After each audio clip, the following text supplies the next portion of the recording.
Okay, so it's a party. Yes. But about TV. Yes. Join us every Monday for TV Party, where we'll talk about the news of the moment, the best episodes of the week, and what we can't wait to find sitting on our DVRs. We'll also chat with actors, writers, and experts about TV, elect classic characters to our Hall of Faces, deep dive into full seasons of some great shows, and more. Find us at Consequence of Sound, iTunes, or wherever you procure fine podcasts. Oh, Clint, one more thing. Is it open bar? It's BYO. Oh, got it.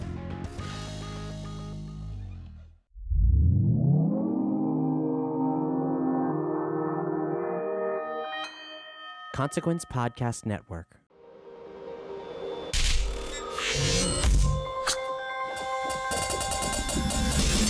Welcome to another edition of Kyle Meredith With. It's an audio interview series presented by WFPK Independent Louisville at WFPK.org. Consequence of Sound and the Consequence Podcast Network. Take a minute before we get started to hit the subscribe button wherever you're listening today, whether that's on YouTube, wherever you get your podcast from, or now on Spotify. You can also follow along on there as well. I'm Kyle Meredith. Today, my guest, Taylor Hanson of the band Hanson. They are back with a brand new record called String Theory. It also ties into a major tour they're doing of the same name. They've taken a lot of their older songs, they've written a lot of new songs, and they've paired them up with a 50-plus piece orchestra. So we'll talk about where that idea came from, how it was rewriting some of those old hits, how it affected the writing of the new songs, as well as some specifics on cuts like Mbop, Tragic Symphony, and the new one Siren Call. It's a big step, 26 years into a career, and it's a really fun record to listen to. Kyle Meredith with Hanson. Let's see, String Theory. There's a cool concept behind this record, too. Behind the tour, behind the record, it pairs you all with an orchestra, new songs, old songs. Where did this idea come from? Well, I mean, it began, it's been a couple of years now that we began really, going, hey, let's build this project. And there were a couple different factors. One was we celebrated playing together for 25 years last year. Mm-hmm. And we had a great tour, and it was a really awesome year. We don't spend a lot of time kind of doing the reflecting and saying, look where we've been, but we really did that. And as we were looking forward, we knew we wanted to continue the thing that's kept us together, which is, interest in challenging ourselves and doing music interesting to us. And also we feel like, at this point in our career, we have so much we can bring to the table that you can't just do on your second record or your first record or third or fourth even. And so it had been, a bucket list idea for years to collaborate with a symphony to find some way to do that. And the idea was born to say, well, what would it look like if we built a project around that collaboration? And that was the core, the kernel of the idea. And it took flight from there. Now, obviously, it is a moment, when you are looking back at that older catalog to give some of those early songs a new maturity. Would you say that there was one that wins the Best Makeover Award in this pack? Well, yeah, there are some. I mean, it really is a mix of old and new. I'll say, to come to the answer, that one of the cool things about the show is we've really placed songs that are brand new next to songs that are well known. And the sort of the core approach to this was to really highlight the songs. The song, a great song in our mind, can be reinvented, and it can be rethought, and it still stands up. And so a couple of the most known songs in our catalog, Song Mbop is in the show, the song Where's the Love. There's a song from that first record as well called Yearbook it was really meant for this show. But I think, I don't know, one of the songs that stands out that's in the catalog that really comes to life in a new way is probably Mbop, because we play it in the show early on because we're sort of telling a story with the show, and we stripped it back to the way it was written, with an acoustic guitar and vocals, and then that's wrapped with this 50-piece orchestra. And so as far as the change that's taken place, I think that one, I think for audiences, it probably feels the most different from what we've typically done with the song. But that's certainly the highlight of the show is really just the total experience that comes with the arc, because this show is two albums, it's a double record, and then it's a two-part concert, and it's really almost like listening to one continuous song that takes you all the way through and then leaves you with kind of a crescendo. It's been really fun to listen to. I mean, on both sides. And I'll stick a little bit with those older songs for a second, too, because, I don't know, it would seem like the weight of writing from scratch is gone, because obviously the song is there in some version. But how much of the heavy lifting is still there as far as the songwriting when you're trying to give it that new whateverness? The new whateverness is, the task is still to make something really great. And even if you've just written a song for a project, or if it has some history, your job is still to take a piece of music and to judge it, to be your worst critic, and to say, well, that works, or that doesn't work. And it definitely, probably the most daunting thing about this project was actually sort of deciding what not to include, because there's so many songs, and there's many songs that would sound amazing with a symphony that are in the catalog that didn't make the show. And so I think that the heavy lifting was really whittling down sort of a kind of total mission for the project, and then committing to that and holding all of the songs to sort of this theme and to weave them together. So that's probably the most heavy lifting was in that kind of total effort. Now, on the new songs, how did it affect your writing knowing that it was going to be paired with a symphony? I mean, do you have to sort of have that in mind as you're writing, like, oh, well, the bridge is going to have to do this now or something because it's going to have to work like this? Well, yeah, it's factored in from the very beginning and it's there till the very end when you feel it. I think the way it affected it mostly from a songwriting point of view is we had to think about keys and range of instrument, and also leaving space, because, when you're a three-piece band, and then we also have a bass player and a guitar key player that's our live band, you try and make it as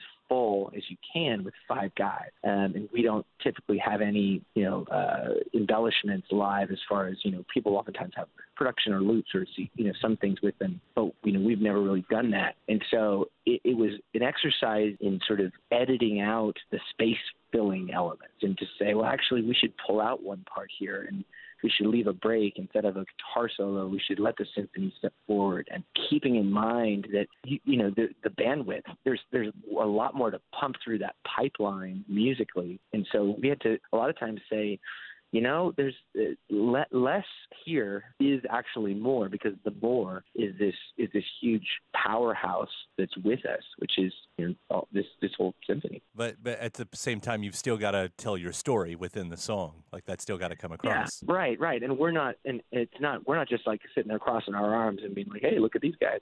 We're doing it. We're doing it together. So you essentially just had to step back and almost unthink the idea of just being a band on the road or being a band on a record, and say, well, this is our band. Our band is now 60 pieces. So that's, somewhat daunting, because we've only done it in theory, no pun intended, and we've imagined it, envisioned it, and worked. But until it's happened, you only can predict what's going to ultimately occur once you put those parts together. Now, you've done many styles with Hanson over the years, but there's always been that R&B slant to it.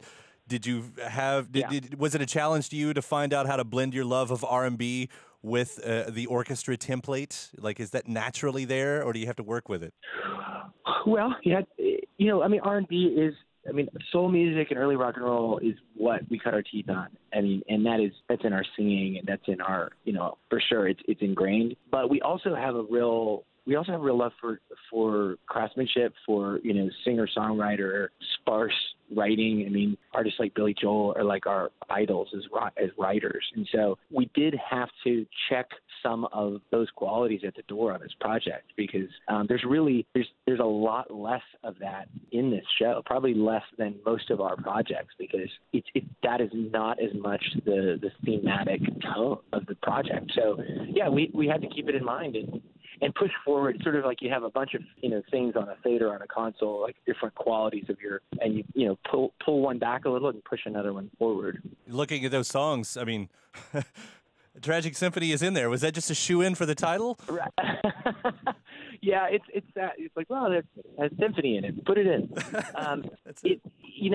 It was. There's several things. That one definitely at the front of the list early on. We thought, oh, symphony, but it actually stayed in the show less because of the sort of lyric, but more of what it actually was saying. It's the only song in the show that had. It sounds like you've listened to the record, so you know it has a little more of a sort of a romantic sort of quality to it, or this like sort of relationally driven. It sounds like it does, and so that was one thing that made it an oddball, because most of the show there really isn't that. It's not. It's very much an outward sort of story, but the music really it has an intensity to it, and it needed pace, and it needed sort of a slightly darker energy, and we needed to try and demonstrate a little bit of conflict, a little bit of just intensity that hadn't been there when you're going through the song. And so it also helped tell a story, because the lyrics is what we ended up focusing on to try and plug these songs together. And what we're really saying in that moment is the conflict, which would maybe seem romantic in another context, is really the character that's saying, hey, I've been bit by this bug, this journey I'm on, and I can't get out of it. I'm not gonna, I'm sort of already, I am in this this tragedy, which is I can't turn my back on this, the bite of the bug of music and this crazy, pursuit. And that's the condition, that the tragedy is the fact that I'm both loving this and I'm also taking the beatings that come with it. Well, that does explain a lot for the darkness, like, why you would have a song, why you wouldn't have a song like Fired Up or something in there, which, is, but like on the new songs too, with Siren Call, I mean, there is that darkness, there is that, raininess, and right. The mood is so thick within the entire piece. It's been really enjoyable because of that. Yeah, well, it's great to hear somebody that actually listened. That's refreshing. Again, different moments throughout the show, and what you're doing is you're taking people on this. There's waves. The water rises by the end, but you're still, you're rising and you're falling. You're rising and you're falling. And the funny thing about our story, which it's still going, but we've never done our dirty laundry out in front. You don't see. We try and keep the challenges or the conflicts, sort of the internal ones, not on the front page. But to do that doesn't mean there's not challenges. That just means that you've chosen to handle those things in a different way than maybe some. And so to get from here to there, anybody knows. Any person that lived a minute knows that to get from here to there, to get the ship across the harbor and through the storms requires labor and temptation and challenge, and so if you survive it, then you get to reflect on it. And that's what any of this, that's the power of music, is you can tell people something with a chord, and then you can add a lyric, and then you can tell somebody how to feel just by hearing that that sort of daunting, here comes the sort of impending doom, and then you pull them through. Well, you do it well. You seriously do. Congratulations on String Theory, man. I don't know if you're all plotting your course from here or where it goes, but we're in. Hey, well, that's great to hear. We've been just really blown away by the feedback from the audience, and truly, as the music nerds in our band, just the love of what we actually get to do each night. It's really thrilling to get to stand up stage with these other accomplished musicians, and so that's a whole side win for us, is that we get to actually do something truly new and exciting on this project. And to sort of answer your question, yes, we're definitely thinking about what's next, and that's why we're still here. Always got to think about what's in the future. Well, Taylor, it was a pleasure talking to you today. Thank you so much for doing this and taking the time. And again, congratulations on String Theory. It really is something special. Awesome. Well, I appreciate it. We'll see you soon. All right, man. Take care. Thanks. Hey, my thanks to Taylor Hanson for that call right there. The new Hanson record is called String Theory. They are touring it right now. And if you haven't already, go ahead and hit that subscribe button. Whether you're listening on YouTube, if you're checking us out on Spotify, or wherever you get your podcasts from, subscribe, give a rating, leave a review, and then head over to WFPK.org. That's where I do a show every Monday through Thursday from noon to 3 Eastern, where you can also find some bonus episodes of this series. I'm Kyle Meredith. I'll see you next time.